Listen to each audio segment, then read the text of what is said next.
buenos días. Me van a permitir que en este primer momento esté de pie, es un poco de formación profesional, como docente que soy. Bienvenidos y muchas gracias por haber acudido a esta invitación que les ha hecho el Foro de la Cultura. Me imagino que la mayor parte de ustedes ya habrá deducido que quien en estos momentos les está dirigiendo la palabra es el profesor que figura como moderador, y que mi nombre es Joaquín García. Lo que tal vez no imaginen, si no son profesores, es que los que nos dedicamos a la docencia, de vez en cuando, no siempre, hacemos cosas raras. Cosas raras como romper el guión, romper, digamos, los esquemas de la gente que tenemos delante, que en nuestro caso son los alumnos. Y lo hacemos, no crean que por capricho, no, lo hacemos por necesidad. La necesidad de motivar a nuestros alumnos. La motivación es algo ineludible hoy en día.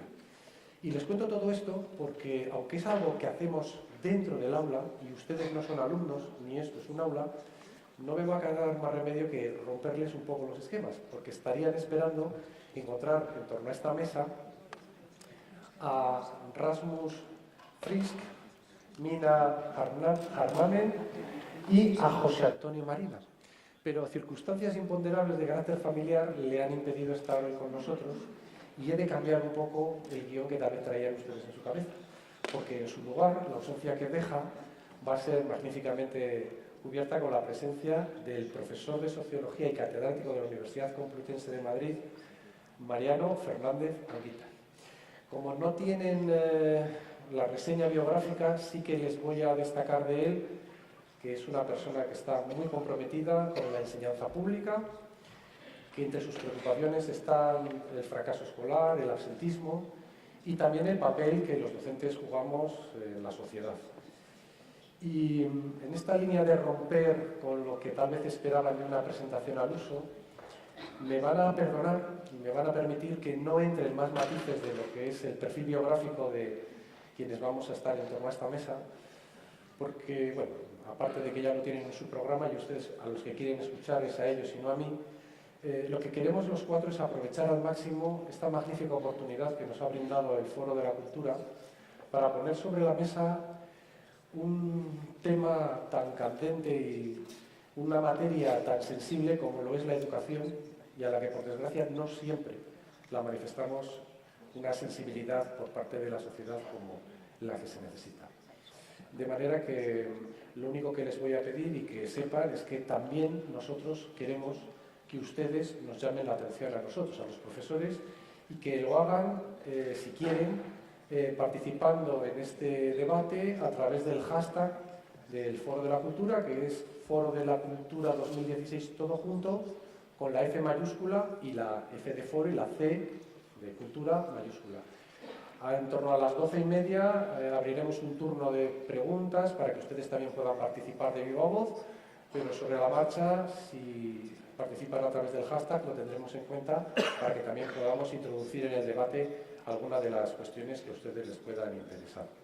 Y vamos a empezar a debatir o a abordar el tema que nos ocupa, la formación de una ciudadanía para la cultura, la educación de una ciudadanía para la cultura, viendo tres presentaciones, una de cada uno de los ponentes, vamos a decirlo, que van a llevar un poco el peso de la exposición.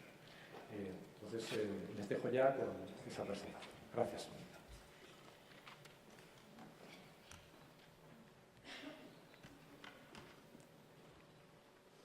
Es ahora, ¿no? Cuando harán... ¿Quién empieza o cómo lo hacemos? En principio es que tenía la idea de que iban a proyectar las presentaciones. De acuerdo, ya está. Ok. Buenos días. En Finlandia tenemos buenos resultados en el informe PISA, quizás no los mejores en la educación básica, pero lo cierto es que hay menos horas de trabajo, menos deberes y menos horario escolar. Y nos pregunta la gente muchas veces cómo conseguimos esos buenos resultados. Tenemos confianza en los docentes y en los estudiantes, en los alumnos. Diseñamos un currículum medular o troncal para los profesores, para las autoridades municipales, y después cada centro, cada escuela cada equipo de docentes desarrolla su propia parte del currículo. Hay una amplia gama de asignaturas o de materias, también de humanidades, también hay arte, educación artística, educación en la salud, deportes, son parte importante de nuestro sistema educativo. Y nuestro objetivo es construir una buena vida para nuestros hijos de una forma sostenible en este mundo contemporáneo en el que vivimos. Os saludo desde Finlandia, es un gran placer estar aquí en Burgos en esta ocasión, en este panel. Agradezco la invitación del Instituto Iberoamericano de Finlandia y del Foro de la Cultura. Trabajo como consejera de Educación en el Instituto Nacional de Educación o de Enseñanza de Finlandia. El próximo año nos convertiremos en una agencia de educación más propiamente dicha en Finlandia. Yo fundamentalmente estoy especializada en temas de enseñanza de la lengua finesa como asignatura. Se llama lengua nativa y literatura. También me ocupo de cuestiones de educación básica en el ámbito de las artes, actividades extracurriculares, clases y lecciones de drama, de teatro, de artes literarias, música y artes visuales. La principal tarea de nuestro Instituto Nacional de Enseñanza en Finlandia es construir ese currículum troncal que se hace en colaboración con los profesores, con los proveedores de servicios educativos y con los investigadores. Hemos tenido la oportunidad de desarrollar un nuevo diseño curricular en estos momentos que se está implementando en este otoño en las escuelas finesas o finlandesas. Son reformas curriculares que las hacemos realmente una vez cada década, lo que quiere decir que en verdad no introducimos cambios muy rápidos ni pensamos, digamos, que haya que cambiar el currículo cada 2 años, ¿no? Lo que hemos hecho hasta la fecha es replantearnos estas competencias que aparecen aquí en la pantalla. Sé que es muy frecuente en todo el mundo hablar de qué es importante de cara al desarrollo como ser humano, como ciudadano. Y en nuestra opinión, creo que deberíamos concentrarnos o ver más este tipo de competencias, que tengan más presencia, porque son importantes para los niños. Pues bien, estas competencias se conjugan en nuestro sistema en distintas materias. No pensamos tanto en términos de asignaturas. Quizás tenemos un planteamiento un poquito distinto en ese sentido. En cada materia este conjunto de competencias medulares se combinan con los objetivos del aprendizaje propiamente dichos, de manera que si, por ejemplo, hacemos algo en lengua finesa y literatura finlandesa, pues también vemos cómo estos objetivos transversales se pueden conectar también, los objetivos de las asignaturas se conectan con estas competencias transversales. La idea es estimular la colaboración entre disciplinas y también un enfoque, digamos, más amplio de las propias materias. En la educación básica, además de estas competencias, estamos introduciendo un nuevo modelo cuyo objetivo es combinar materias. Se llama módulos de trabajo multidisciplinar. También cada vez se habla más de estudios de base fenomenológica y estamos avanzando poco a poco hacia este tipo de planteamiento. Hay proyectos en marcha y hay planes que a veces se extienden a lo largo de una semana, un mes o un ciclo completo. Se trata de centrarse en un tema en concreto y desarrollar un proyecto en torno a él, ¿no? Como veis, por lo tanto, estas competencias están bien combinadas, bien conjugadas y tienen mucha relevancia con respecto al tema que nos ha concitado aquí. Quiero centrarme en una de estas competencias que para mí es muy importante Y vamos a ver también hasta qué punto encontráis sintonía en otros países como España, como Dinamarca. Este concepto de la multialfabetismo, ¿no? Cultura de lectoescritura múltiple, ¿no? Se trata de tener una visión más amplia de estas competencias, de manera que el alfabetismo, la competencia en lectoescritura, no solamente esté centrada en lo que generalmente pensamos, que es leer y escribir, sino que también implique leer imágenes, escribir imágenes, leer películas, leer distintos tipos de textos que impliquen distintos modos de expresión. Pues bien, esto es lo que hemos hecho con bastante intensidad y hemos constatado que en todas las asignaturas hay algún tipo de aspecto que hace que la propia lengua en la que se imparte esa asignatura sea una competencia central, que no es lo mismo que en la asignatura propiamente dicha de lengua finesa, ¿no? Literatura finesa o finlandesa.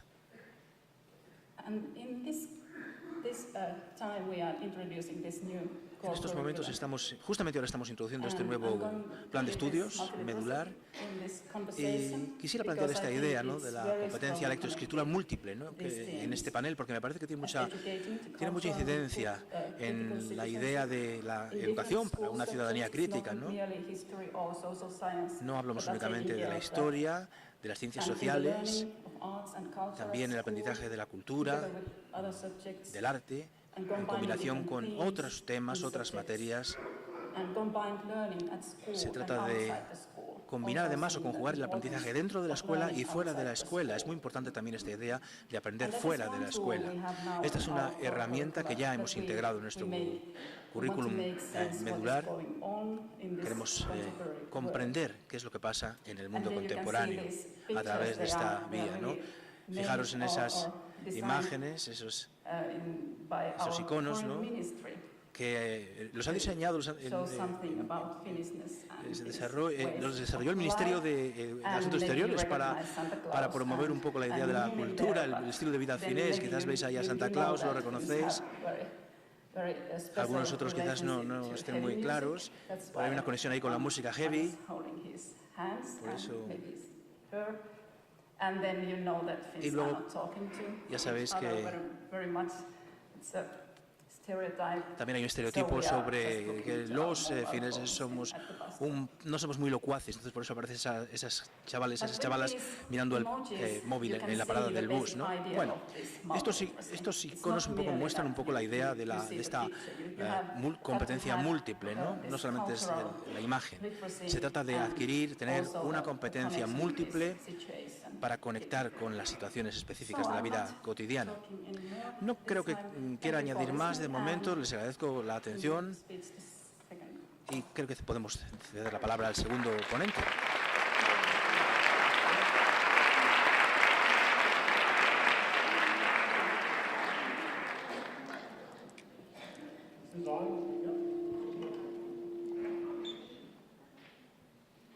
A ver el sonido.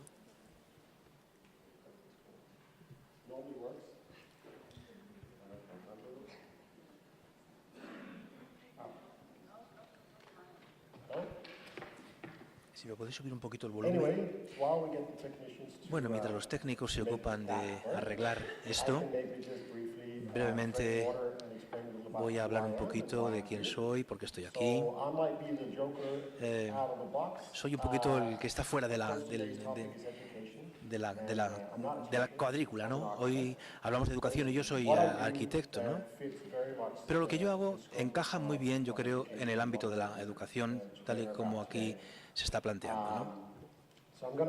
Voy a mostraros un par de ejemplos de lo que hacemos, cómo lo hacemos en el sistema escolar o en el sistema educativo en general. A ver si podemos proyectar la presentación. Una cuestión importante es que hace poco he oído que, en fin, me acabo de enterar de esta noticia tremenda hoy mismo, una niña de 11 años que ha fallecido por un por una sobredosis de alcohol, por un coma etílico. Naturalmente, es una noticia muy triste. Y al mismo tiempo, creo que el que alguien tenga que perder su vida, ¿no?, de esta manera nos hace plantearnos también qué es la educación y cómo estamos educando a nuestros niños, a nuestros jóvenes. Muy bien. ¿Y cómo lo hacemos, no? Es algo, se trata sencillamente de enviarles a la escuela y luego pensar que los profesores van a encargarse de la educación, o los padres tienen un rol, un papel que desempeñar. Tenemos una palabra en el danés que es daninsha, que no se traduce nada bien, ni siquiera en español, pero tiene que ver con la educación en la vida. No se trata de educación puramente mental en las disciplinas de matemáticas, idioma, etcétera, sino la educación como persona, ¿no? Cómo estar en la sociedad, cómo ser un buen ciudadano en la sociedad. Es lo que comunica ese término. Y por eso ahora os quería hacer partícipes de algunas reflexiones sobre cómo se pueden diseñar también las ciudades con vista también puesta en la educación. Solemos decir que diseñamos ciudades para las personas, no es fácil decirlo, pero yo creo que en el futuro vamos a hablar más de diseñar con las personas, no para las personas, sobre todo para los jóvenes, que con frecuencia son un colectivo que se pasa por alto, ¿no? Es curioso porque en realidad sabemos más del alce en el norte de Suecia que lo que sabemos sobre cómo utilizan los jóvenes el espacio urbano, ¿no? Y es un poco extraño, ¿no?, que realmente no nos hayamos centrado tanto en esa cuestión, incluso antes, ¿no?, de ahora. Aquí yo trabajo en un estudio modesto en Copenhague, Arquilab, el laboratorio de arquitectura. Nosotros probamos experimentos, probamos nuevas formas de comunicación, de educación, etcétera. Y somos 8 personas, aunque pequeño no quiere decir malo, ¿verdad? Siempre se trata de subrayar que somos un equipo mixto, urbanistas, paisajistas, arquitectos del paisaje, arquitectos, sociólogos, porque en nuestra opinión, para avanzar, no solamente podemos trabajar con la colaboración únicamente de arquitectos y urbanistas.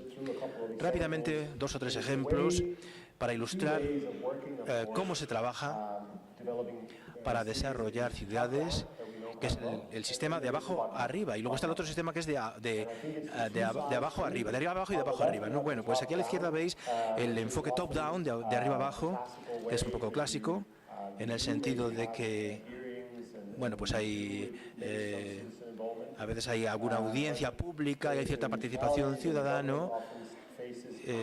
En ocasiones el gobierno, la administración se enfrenta a problemas como traducir esos datos que tienen ellos, ¿no?, hacia abajo, ¿no? Y luego hay formas entonces de traducir, de mediar. Y luego tenemos el otro enfoque, que es el que más nos interesa, yo creo, hoy en día, que es el bottom-up, de abajo a arriba. Y ahí veis las herramientas que utilizamos y que desarrollamos en este modelo para ayudar a promover este proceso, y os daré algunos datos.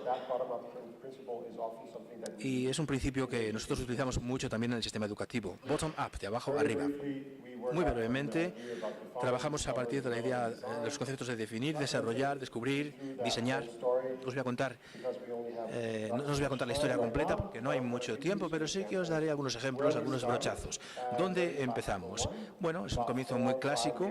Hace 4 o 5 años nos convocó una escuela que nos hablaron de un fondo para la innovación, cuyo propósito era encontrar nuevas fórmulas de hacer que el aprendizaje funcione, ¿no? Sabéis que hay gente que aprende utilizando la mente, leyendo, otros utilizando las manos, ¿no? Es un problema que lo tenemos en las escuelas, ¿no? Hay que intentar encontrar un equilibrio para que ambos tipos de estudiantes estén realmente bien representados y bien cubiertos en nuestro sistema educativo. En este caso es muy sencillo. Establecemos una tarea, decimos que informamos que hay una prisión y que junto a ella hay un solar, y hay una tarea, un proyecto que consiste en cómo se resocializa, se reintegra al recluso que sale a la calle, qué problemas tiene que encarar esa persona. Bueno, eso es un tema del que se habla en la escuela, sin duda. Entonces, en este caso concreto, se les lleva al solar. Esto no es nuevo tampoco.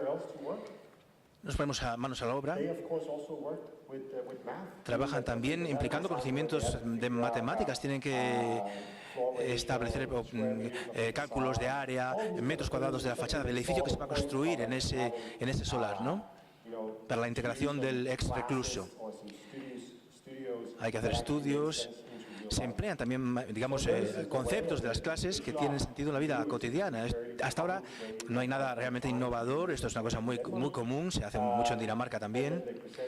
Y se trata de presentar luego el proyecto. Hay muchas capas que tienen que ver con, o sea, no solamente es aplicar conocimientos de matemáticas o de idioma danés o de los conocimientos científicos o de las asignaturas, ¿no? Sino cómo combinarlas en el mundo real para un proyecto en concreto. Otro proyecto que me parece bastante interesante también, y lo voy a repasar muy brevemente, quizás con demasiada agilidad, ¿no? Pero es por ahorrar tiempo. Es un proyecto que hicimos en otra escuela y estuvo financiado por la Fundación de las Artes danesa. En este caso utilizamos, hay varios segmentos aquí. Había una clase horrible y se trataba de ayudar a que los estudiantes fueran co-creadores, ¿no? Y es un poco la filosofía que tenemos ahora, implicar a la gente no solamente en los espacios urbanos, sino también en los sistemas educativos, cómo hacer que la gente se sienta implicada, se sienta partícipe y de alguna manera se sienta copropietaria de lo que hacen. De esta manera se van a ocupar más, lo van a cuidar más y además van a pasar a transmitir el mensaje. La primera tarea era definir cómo podíamos trabajar con el aula para que hubiera una relación de empatía. En este caso había el objetivo de la copropiedad. Veis ahí cómo en un primer momento se trataba de dibujar las caras y pintar las caras que luego se colocaron en la pared, y se trataba de que se viera la gente representada en el aula y sentirse orgullosos también de ser parte de esa aula. Veis que se han invertido también las pizarras. Hay también pizarras negras y pizarras blancas. Hay segmentos para que se hagan también deberes, tareas, para aportar información no a través de los sistemas de alta tecnología, sino es low-tech, es de tecnología baja, digamos, de baja gama. También les sacamos a la calle para trabajar en la ciudad, en el espacio urbano, sobre el terreno, para comprender, para tener una percepción de escala también. Hay un día también que se celebra en septiembre sobre el tráfico. Aquí la idea se trata de ocupar un aparcamiento durante un día. La municipalidad o el municipio lo permite, por supuesto. Traemos a los jóvenes y ellos aportan ahí todo tipo de sugerencias sobre lo que se puede hacer en una jornada como esta. Fijaros que hay varios elementos ahí, ¿no? Hay algo ahí que parece un árbol. Se trataba de comunicar que hacía falta más naturaleza en la ciudad. También hay un cubo de la basura. La idea era una ciudad más limpia, proponer una ciudad más limpia. También hay un pequeño edificio ahí donde se puede la gente sentar, hablar y charlar. Se reclamaban espacios para la comunicación, en otras palabras. También hay un icono, hay una imagen de la ciencia, signo, señalética, es decir, promover la idea de que una orientación más fácil en la ciudad. Y luego pasamos a este otro ejercicio más activo. Es muy prototípico esto, ¿no? Es un prototipo que sabemos que los de Nike hacen este tipo de experimentos. para luego producir en masa millones de artículos, ¿no? Se trata de probar si en este caso los zapatos deportivos funcionan antes de lanzarlos al mercado. Bueno, creo que la idea aquí es que tendríamos que hacer más pruebas de este estilo, ¿no? A escala real, no en un dibujo, no en un plano. En este caso hay un espacio entre dos escuelas, el instituto y la de primaria. Hay un espacio abierto y se trata de ver qué funcionalidad se puede aplicar a ese espacio, qué ideas se pueden emplear o implementar en ese espacio. Aquí pues se crea una especie de campo de fútbol para poner en práctica o prototipar, digamos, distintos tipos de elementos de mobiliario urbano. Todo ello se despliega, se exhibe y se empodera de esta manera a los chavales para que se sientan orgullosos de lo que han hecho. Aquí apareció la alcaldesa también y, en fin, reforzó también esa idea de orgullo, de propiedad con respecto a lo que hacen y motivarles de cara a lo que hacen. Hay muchos proyectos, esto es solo un ejemplo.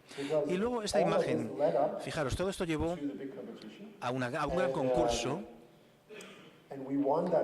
que ganamos, por cierto, por el proyecto que habíamos diseñado en la escuela, junto con un departamento de paisaje urbano. Y este diseño que veis aquí es un diseño urbano clásico.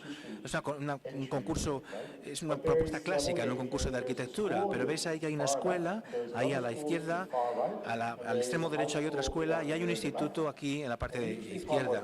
Lo interesante es que nuestra función era recabar todos los datos que teníamos con las escuelas e implementar eso en esta propuesta competitiva, ¿no? Se trataba de... hay un lema que funciona mucho, que se trabaja mucho en Copenhague, que es la implicación ciudadana, sobre todo en el ámbito del cambio climático, ¿no? El uso del agua. Lo interesante es esto, ¿no? Porque se mantienen espacios vacíos, abiertos para que los niños puedan diseñar ellos mismos elementos de manera conjunta. O sea, no es un plan general, es un plan que construye sencillamente un marco general y allí podemos implicar todos los datos que hemos recabado en las escuelas y sin duda los niños se ven aquí y en el futuro implicados. Y claro, por otra parte, esto es un proceso que va a llevar 2 o 3 años implementarlo completamente. Entonces hay que articular toda una serie de clases adicionales y se conciencia a los estudiantes, a los alumnos sobre el uso del espacio urbano. Muy rápidamente ahora, otro proyecto que tiene que ver, es un proyecto de desarrollo sostenible. Estamos hablando de un instituto donde desarrollamos también muchos instrumentos y es un proyecto que se implementa con el currículum escolar. No pedimos a los profesores, en otras palabras, que vayan más deprisa. Es muy importante tener el apoyo de los profesores, ¿no? Pero ellos tienen que ver la oportunidad, tienen que ver aquí una oportunidad para que lo que ellos enseñan pues se aplique en la vida real, Por ejemplo, el profesor de biología, en este caso, en el tema de la sostenibilidad, pues se trataba en este caso de un espacio vacío también, darle usos comunitarios. Se construían estos espacios de aprendizaje y ahora se está utilizando esto en distintos entornos de aprendizaje, ¿no? A veces los profesores llevan allí a los alumnos y en todo caso es un espacio diseñado por los propios alumnos y es temporal, no es permanente.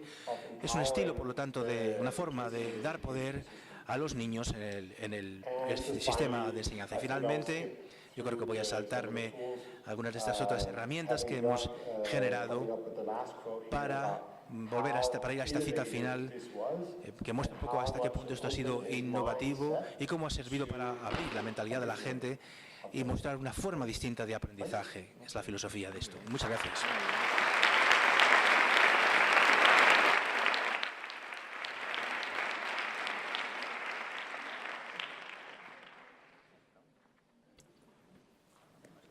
Buenos días, lo siento por quienes venían a escuchar a Marina, es no obstante un placer estar aquí otra vez. Me han dicho que estuve hace 2 años, yo no sé, me había hecho más largo, sabía que lo echaba de menos. Quienes vinieran a apedrear a Marina, ahora que es muy polémico, pueden intentarlo, no hay problema. Yo me voy a ceñir al tema que me propusieron, que era nombre a la sesión, educación hacia la ciudadanía, pero quisiera hacerlo de una forma particular. Supongo que muchos de ustedes son profesores, yo soy profesor, y en este mundo nuestro hay una cierta tendencia a oponer ciudadanía a todo lo demás. Vamos a formar ciudadanos en vez de trabajadores sumisos, ciudadanos libres, participativos, en vez de trabajadores sumisos. Vamos a formar ciudadanos en vez de consumidores de los medios de comunicación. Incluso yo diría vamos a formar ciudadanos a veces con una idea un poquito clásica de lo que es un ciudadano.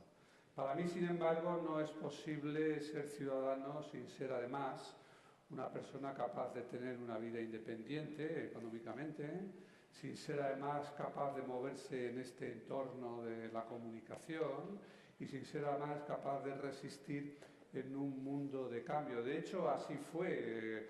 Hoy día pensamos en la ciudadanía como una característica y un derecho y una condición universal, por lo menos universal en nuestro entorno, pero no hace mucho que de la ciudadanía estaban excluidos los que no poseían propiedades inmuebles o los que no tenían ingresos propios o los que eran económicamente dependientes de una forma u otra, No hace mucho que la ciudadanía, lo primero lo que de manera más inmediata precedió a la ciudadanía, lo que Habermas se llamaría la esfera pública, se constituyó precisamente porque fuimos capaces de comunicar más allá de lo que llega el habla. Y esto está indisolublemente ligado a la lectoescritura, a la imprenta y con ella a la primera prensa pública y los medios de comunicación en un sentido amplio, Y el año pasado creo que tuvieron ustedes aquí a Zygmunt Bauman, y Bauman seguramente no dejaría de decirles que vivimos en un mundo más fluido, incluso líquido, como a él le gusta decir, y esto afecta también a la ciudadanía. De manera que voy a hablar de la ciudadanía o la educación para la ciudadanía, pero voy a hablar en un sentido amplio. La parte obvia de esto es que ya no vivimos en un mundo nacional, que es en el que creció el concepto de ciudadanía y para el cual se construyó la escuela. Pues un producto en gran medida y sobre todo un instrumento meticuloso de creación de la nación, sino que vivimos en un mundo global. Hay una parte de esto que constantemente se nos recuerda, que es que ese mundo global tiene una lengua franca, que hoy es el inglés como ayer fue el latín, y por lo tanto hay que aprender inglés, etcétera, etcétera. Pero hay otras partes no tan obvias, para tener en cuenta, como que el gran papel de la escuela no fue simplemente enseñar una lengua nacional unificada, lo fue, pero más allá de eso también fue crear una conciencia de comunidad. Convencer a los de Villa Arriba, que no eran enemigos jurados, no tenían que seguir siendo enemigos jurados de los de Villa Abajo, sino que eran parte de una comunidad más amplia. Entonces fue la comunidad nacional, yo diría que hoy es la comunidad global, humana. Y esa es función de la escuela, formar en la pertenencia, en la idea de pertenencia, de participación en esa comunidad más amplia. Y eso tiene un par de consecuencias inmediatas. Una de ellas es que hay que moverse y comunicarse, es decir, hay que saltar, por así decirlo, traspasar las paredes de la escuela, lo cual a veces podrá hacerse físicamente, movilidad, intercambios, etcétera, y a veces podrá hacerse solo simbólicamente, pero para eso nos ayudan mucho los medios y las tecnologías de hoy. Y hay otra parte que es que esta globalización no es como a veces se piensa simplemente, aunque eso sea un aspecto, McDonald's, Zara y otros cuantos parecidos por todas partes, que es verdad, sino que es también una enorme diversidad en cada lugar. Cuando vamos al centro de la ciudad, cuando vamos a cualquier lugar, vemos de todo lo que no veíamos antes, ¿no? De todas las procedencias, de todas las culturas, personas, cocina, mercancías, productos culturales, etc. Y es función de la escuela también, es tarea de la escuela, no solo de ella naturalmente, pero es tarea de la escuela enseñarnos o reenseñarnos a vivir en esa comunidad mucho más diversa, en reconstrucción permanente, en ese contexto de multiculturalidad o de interculturalismo, es decir, de hibridación mutua, digamos, pero que debe estar recubierto en general por la condición común de la ciudadanía. Segundo aspecto es el nuevo entorno digital. No se les oculta a ustedes que la escuela moderna, la palabra escuela es latín y academia griego, etcétera, y podemos buscar los precedentes que queramos, pero la escuela es un producto moderno, esencialmente moderno. Tiene 300, 200, 100 años, depende de donde miremos. Si pensamos en la escuela como institución masiva, universal, sistemática, etcétera. Esa escuela nació indisolublemente ligada a la lectoescritura y en particular a la imprenta, o mejor dicho, a la versión escolar de la imprenta, que es el cuaderno y el libro de texto, que no es exactamente lo mismo que escribir y leer en general, ¿no? Hoy lo que estamos es asistiendo muy rápidamente al desarrollo, a la penetración en la escuela y a la incorporación de la escuela y de todo lo que la rodea a un nuevo entorno, ese nuevo entorno que podemos llamar nuevo entorno digital. Esa es la primera idea que tenemos que meternos en la cabeza. Es un entorno, no es un conjunto de herramientas que elegimos usar o no. Una por una podemos decidir si nos gusta o nos disgusta Facebook o Moodle o el libro digital o tal, pero en conjunto no hay discusión, como no la había ayer sobre el conjunto de la lectoescritura y el texto impreso. Ese es el nuevo entorno. Ese entorno resitúa a los demás, no vamos a dejar de utilizar el papel, como el papel no hizo que dejásemos de hablar, pero redefinió el lugar del habla. Y el entorno digital hoy redefine el lugar de la oralidad y el lugar del texto impreso. Es un entorno en el que ya está la sociedad, en el que ya están nuestros alumnos y en el que debemos ayudarles a entrar y a entrar bien, especialmente aquellos que están peor situados para hacerlo, ¿no? No quiero exagerar, pero hay que conocerlo, como dice Douglas Rushkoff, un gurú de estas cosas, se programa o te programarán.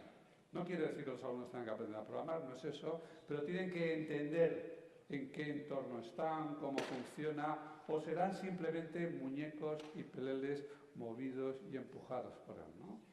Y la gran alarma en el mundo docente ha sido siempre que esto iba a abrir una gran desigualdad, que venía una brecha digital, que algunos, los ricos, estarían dentro, los demás fuera.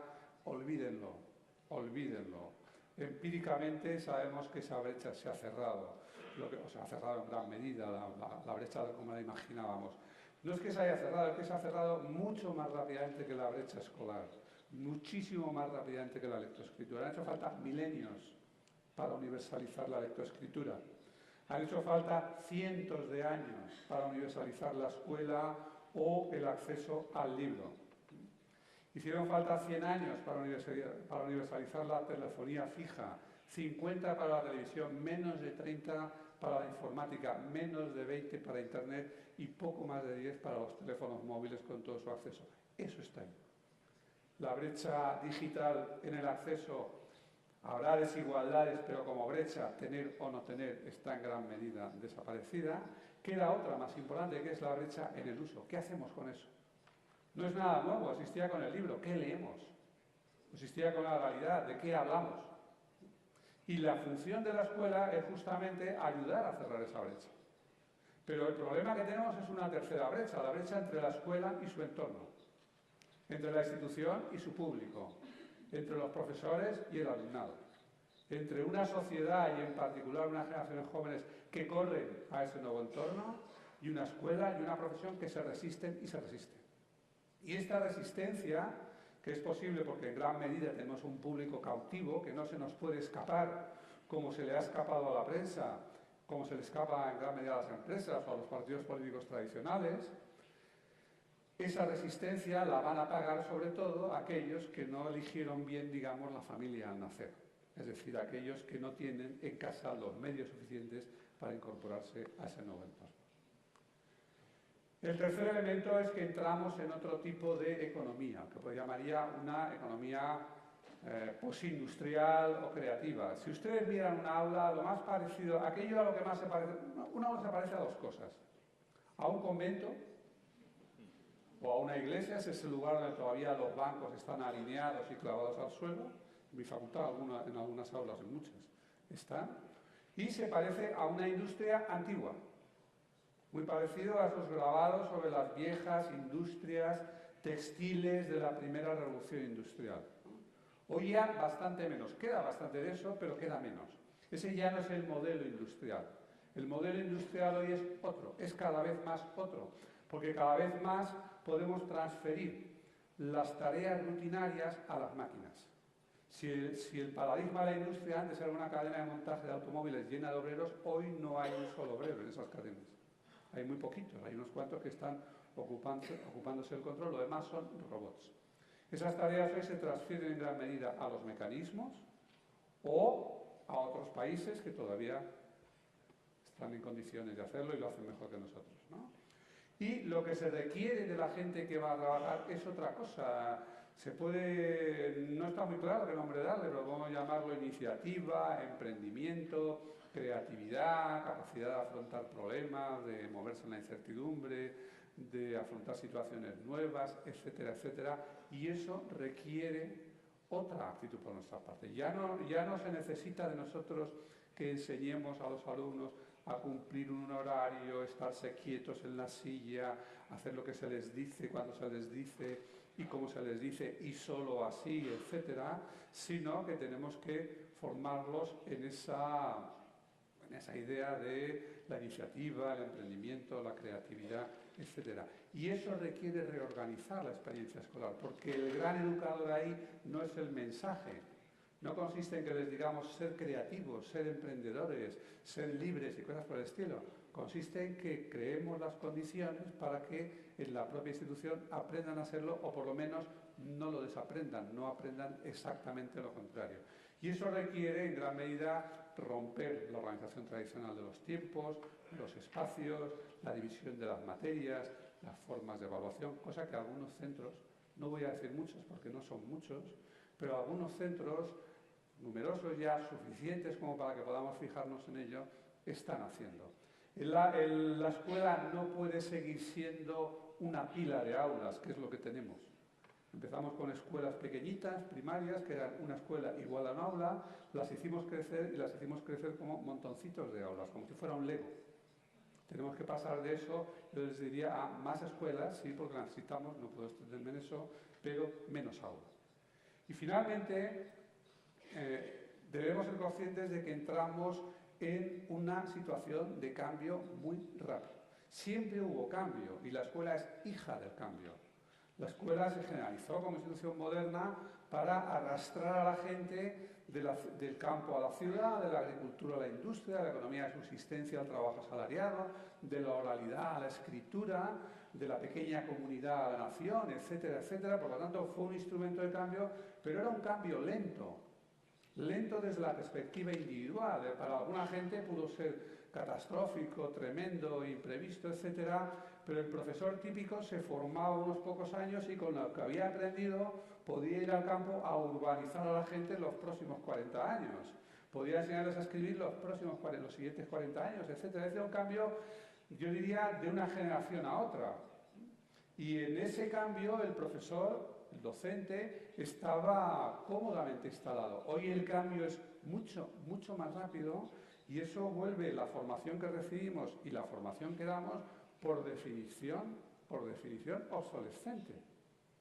Y sabemos que mucho de lo que enseñamos no va a servir. No digo que no vaya a servir de nada, la propia experiencia de aprender sirve. Mucho de lo aprendido servirá, para que no sabemos qué parte exactamente. Pero debemos ser conscientes de que enviamos a la gente a un mundo de cambio. No preparamos para lo que viene. Tenemos que preparar para lo que viene y para lo que vendrá. Y eso implica que nuestros alumnos tendrán que afrontar una situación de cambio y que nosotros mismos tenemos que afrontar ya esa situación. Eso implica una concepción distinta de la profesión, no el profesional que aprende y a partir de ahí cumple, sino el profesional que tiene que continuar aprendiendo. Se suele decir, y luego tiene que cambiar, tiene que continuar innovando. No me gusta la palabra innovar, pero bueno, no hay otra siempre y cuando no se confunda ni con inventar ni con improvisar, porque no tiene que ser necesariamente ninguna de las dos cosas, ¿no? Y eso hoy implica que hay que hacerlo esencialmente, que no va a hacerlo el Ministerio por nosotros. Ni el Ministerio, ni el MRP, ni el sindicato, ni el Departamento X de la universidad, sino que tenemos esa responsabilidad nosotros, sobre nuestros hombros, en cada centro. Diría que no exactamente cada profesor individual, aunque evidentemente un centro es un conjunto de profesores y las responsabilidades son siempre individuales, sino que necesitamos proyectos de centro, porque cada centro es único, tiene un alumnado único, tiene una situación única que no va a durar mucho en este contexto de cambio y tiene unas capacidades únicas. Y es con eso, y solo con eso, con lo que tenemos que sacar adelante nuestra tarea. Nada más y muchas gracias. Muchas gracias, Mariano. Muchas gracias, Rasmus. Y mira, el caso es que nos han convocado para debatir y ya apenas nos queda un cuarto de hora, de manera que vamos a intentar utilizar el tiempo que nos queda para aprender de la experiencia de cada uno de nosotros. Después de haber escuchado vuestras presentaciones, yo creo que hay un punto de encuentro que es el deseo de que formemos ciudadanos integrales en y para la vida, dentro y fuera del aula. Y además, con esa palabra que aquí en España es como talismán, aunque luego no la llevemos tanto a la práctica, que es basada en las competencias. Yo me atrevería a decir que cualquier documento legislativo de cualquier país desarrollado lo refleja de esa manera, que sobre el papel es fácil plantearlo, pero luego la realidad nos demuestra que no es así. Y aquí tenemos la realidad de Dinamarca, por lo menos si nos fijamos en los datos estadísticos, dista de ser mucho como la española, y la danesa también nos lleva a la cabeza. Entonces, yo os plantearía, como pregunta así para iniciar este debate, ¿qué es lo que hace falta de verdad para pasar de las palabras a los hechos? Y en ese sentido, ¿qué podemos aprender los que todavía parece que tenemos un camino por recorrer de los daneses, perdón, de los fineses o de los daneses, o incluso de los que, como dice Mariano, ya estamos en España intentando cambiar eso? Si te parece, Mina, empezamos por ti.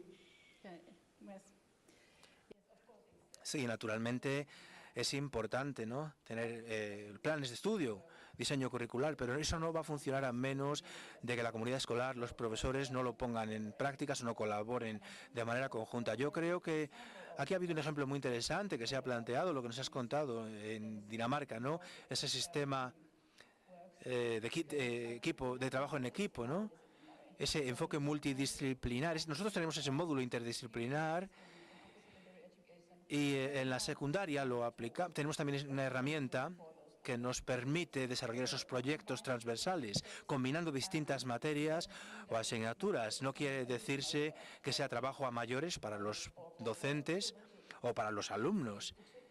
Debería estar conjugado, debería ser complementado con los objetivos que tenemos ya planteados en las materias del currículo, ¿no?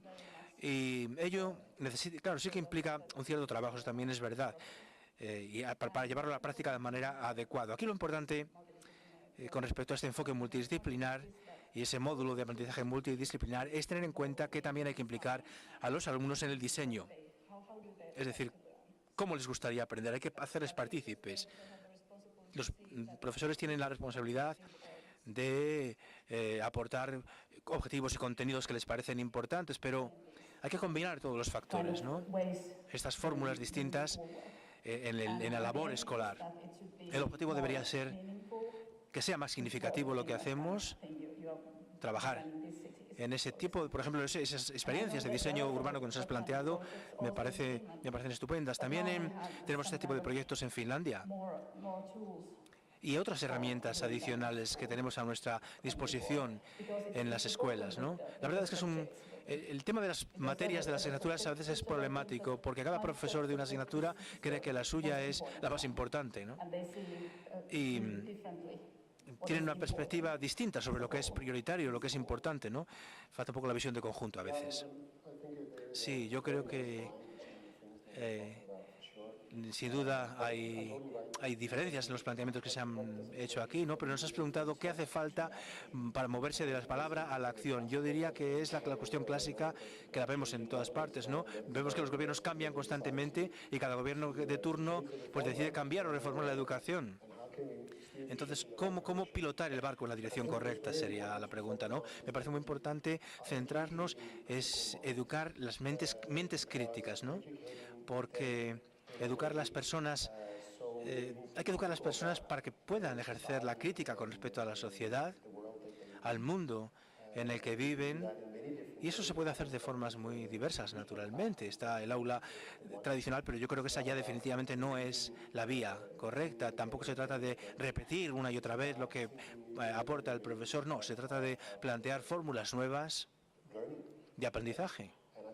Y en ese sentido, con mucha frecuencia, hemos visto en nuestra experiencia que cuando de alguna manera co-creas, digamos, haces una creación conjunta, cuando das poder a los estudiantes, se genera un vínculo, se sienten comprometidos, copropietarios y se robustecen en realidad, ¿no?, en su participación.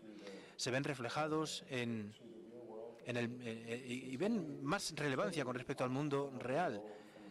Es algo completamente distinto del planteamiento del aula clásica, ¿no? Y luego hay temas también que seguro que los conocéis, temas de segregación, de coexistencia cultural, distintos estatus sociales que cohabitan o que conviven, mejor dicho, en el aula, ¿no? ¿Cómo gestionar eso también en el aula, donde existe también, se está representada esa gran diversidad, ¿no? ¿Cómo conectar con todo el mundo para que nadie quede al margen, ¿no? Yo creo que ese es un poco el planteamiento que deberíamos aplicar al nuevo aula, al nuevo sistema, al nuevo plan de estudios, al nuevo currículo. Yo espero sinceramente que seamos capaces de permitir a nuestros alumnos que sean críticos con respecto a lo que hacen. Estoy tentado de decir, como en sección política, es la economía estúpida, es el proyecto estúpido, no lo diré, o darlo por no dicho porque no hay nadie estúpido aquí, ¿no?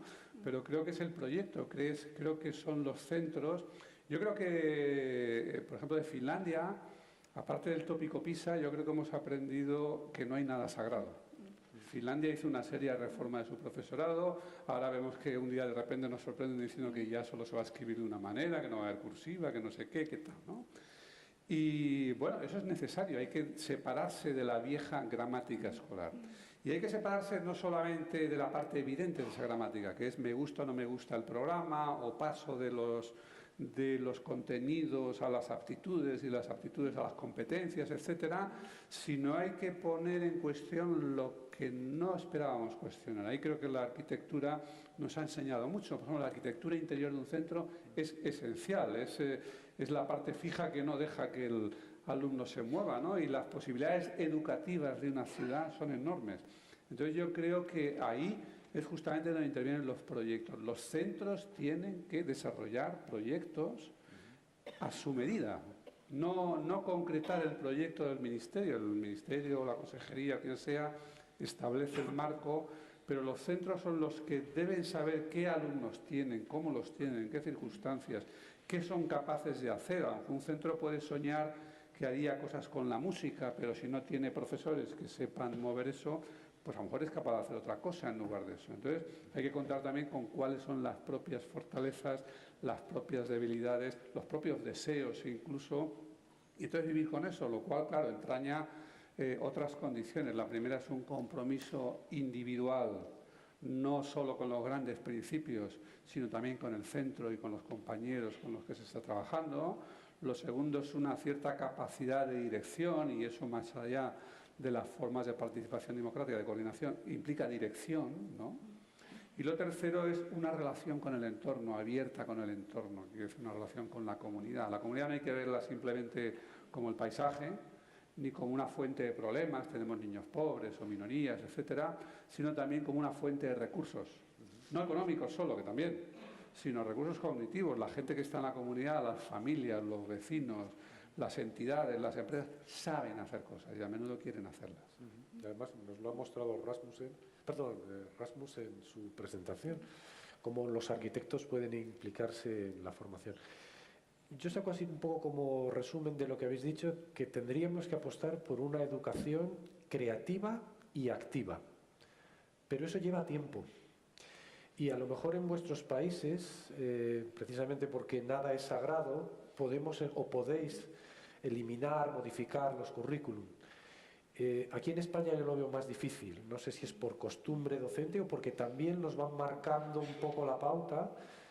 La última reforma educativa nos han planteado unas evaluaciones finales de ciclo, que reflejarían los aprendizajes que previamente la Administración nos ha pautado. Entonces, eso nos encorseta mucho. Y yo me gustaría que me dijerais en qué medida, aunque yo creo que la respuesta es bastante obvia, cantidad y calidad no son muy compatibles en educación. Cantidad me refiero en cuanto al tiempo y a los contenidos, ¿eh?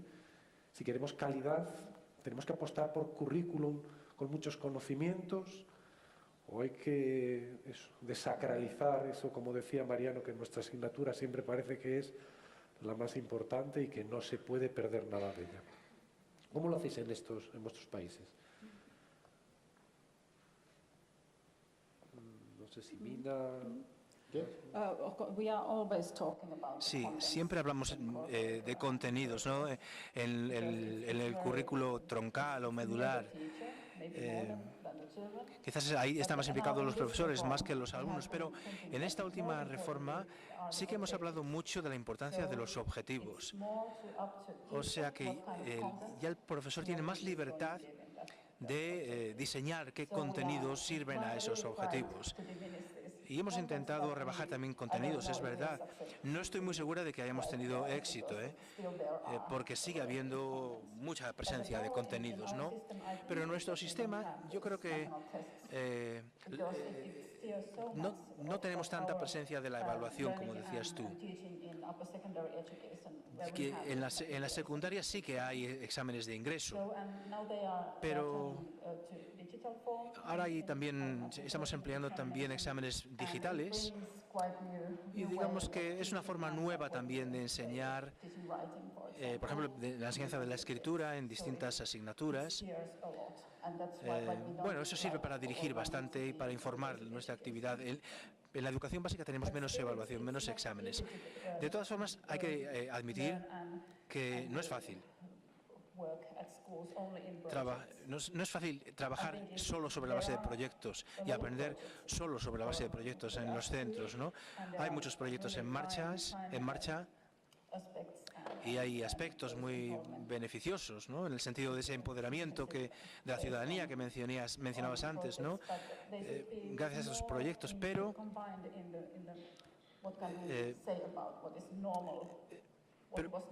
también tienen que estar conjugados con, digamos, el estilo más normal o más convencional de trabajo en la escuela, ¿no? Tenemos que implicar a gente fuera de la escuela. Aún así pienso que tiene que haber proyectos que se diseñen y se implementen también en el interior del centro, a nivel de escuela. Sí, nosotros tenemos una reforma y la llamamos escuelas abiertas, ¿no? Que implica toda la comunidad circundante, el entorno circundante, se implica en la escuela. Se trata de, personas como yo, por ejemplo, que entren en el sistema educativo, que aporten algo, que aporten una perspectiva real, digamos, a materias como la biología o las matemáticas. No porque los profesores no sean capaces de enseñarlas, ¿no? Ni muchísimo menos, sino que aquí la idea es que los chavales también entiendan la conexión entre lo que están haciendo y el mundo de afuera, ¿no? ¿Qué hacer ahora, no? Se ha hablado aquí de que hace falta tiempo para generar esa cultura, ¿no? Que hace falta tiempo, digamos, para frenar, digamos, esas tendencias tradicionales. Yo estoy convencido de que el sistema de la educación abierta, de la escuela abierta, se podría también colocar en el contexto español, ¿no? E intentar establecer esos intercambios y implicar el compromiso de otras personas, ¿no? Si hablamos en términos demasiado rígidos, la escuela debe ser así, la escuela debe ser así, no, más bien se trata de generar una plataforma común